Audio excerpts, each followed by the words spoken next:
ఇప్పుడే జీ5 app download చేయండి. చూడండి మీ ఫేవరెట్ టీవీ షోస్ ఎప్పుడైనా ఎక్కడైనా. అమ్మా, నైనీమాత పసికోనల్ని వదల్లేక వదిలి వెళ్ళింది. బిడ్డను కన్న తల్లి సుమనకు లేని పట్టింపు అమ్మకు ఎందుకు? నువ్వే అలాగంటే ఎలాగమ్మా? సుమనకి బుద్ధొచ్చేలా చేస్తానన్నావు.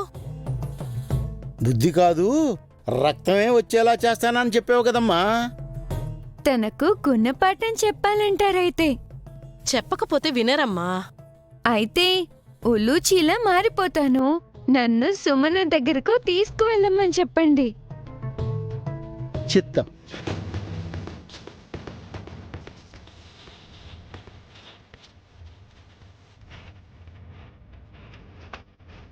అయ్యో, అమ్మకు కూడా ఎంత కష్టం వచ్చిందో చూసావా? ఇదంతా అమ్మ ఆడే నాటకం ఉండమ్మక్క. నేను అమ్మను ఎత్తుకుని గదిలోకి వస్తాను. నువ్వు అక్కడ ఉన్న ఉలూచిని తీసుకుని పొడుగు మోతా వాళ్ళకివ్వు. అలాగే. రామ్మ రామ్మ రామ్మ రా రా రా రా రావాలి రావాలి రామ్మ రామ్మ. నిన్నెత్తుకునే భాగ్యం మళ్ళీ నాకు దక్కడం నా అదృష్టం. ఒక్క నిమిషం, ల్యాప్టాప్లో నీకు కార్టూన్ సినిమా పెడతాను.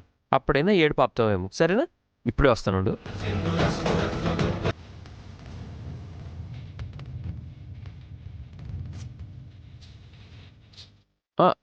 వస్తున్నా తల్లి.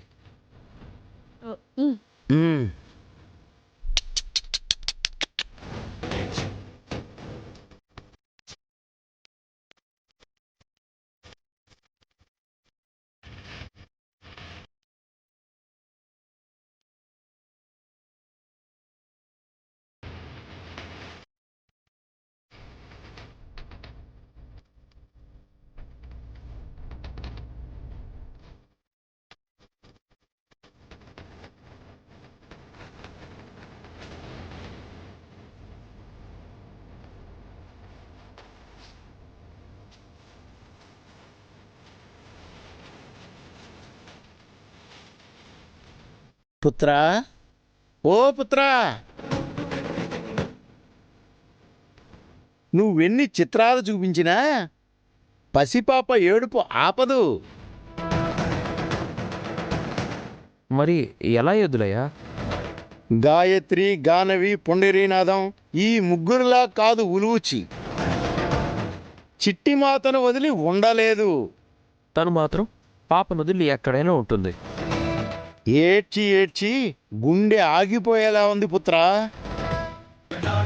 అయ్యో, మరి ఇప్పుడు ఏం చేద్దాం అంటావు? ఉలూచి పాపను వాళ్ళమ్మ దగ్గరకు తీసుకువెళ్ళడమే మార్గం. ఆఫీస్కా? అవును పుత్రా. అక్కడికంటే ఎస్, అక్కడికే తీసుకెళ్తాను. పాపను ఎందుకు దగ్గర తీసుకోదో అది కూడా చూస్తాను. రామ్మా.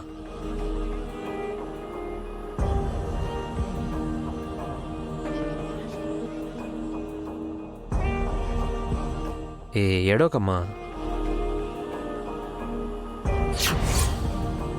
జీ5 యాప్ డౌన్లోడ్ చేసి అన్ని ఎపిసోడ్స్ పూర్తి ఉచితంగా చూడండి.